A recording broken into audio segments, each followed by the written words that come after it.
magandang hapon sa atin lahat guys. So dito natin napili ang itanim yung mga punong kahoy ng mga fruit bearing trees sa lugar na ito. Kitang-kita yun naman.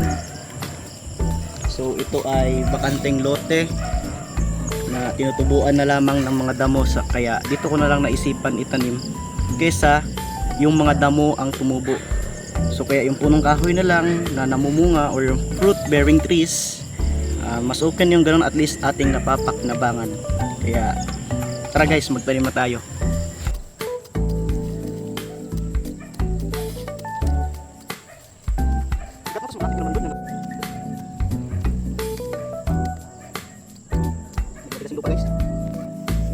So ang una po natin itanim ay itong punong mangga. So kailangan po muna natin siyang i-sapat.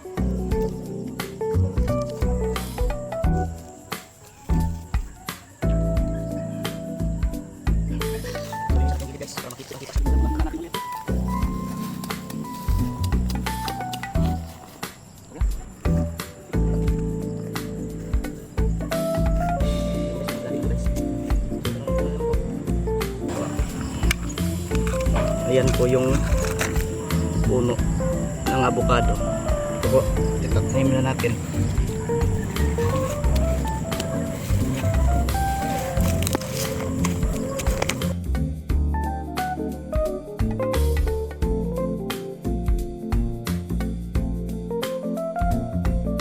Guys, ito yung panghuling puno na itatanim natin. Ito po ay isang guyabano, at kung nagtataka kayong bakit ganito, ito dahil markot po ito. Kaya parang may sanga, kaya may mga ugat na po yan sa loob, kitang kita naman. So tara, itanim na natin. Guys, bukasan natin ulit.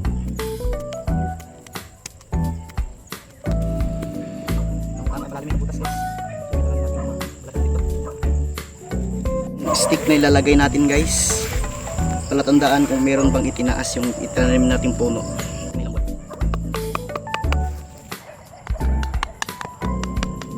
Okay guys, tapos na, at syempre bago natin hayaan ay bibinyagan muna natin dahil kakalipat lang. So guys, tapos na po tayong magtanim ng ating tatlong fruit bearing trees. Ito yung punong mangga natin, punong avocado, at doon naman po sa unahan pa, ito natin matatagpuan yung markot na guyabano. Yun na po guys.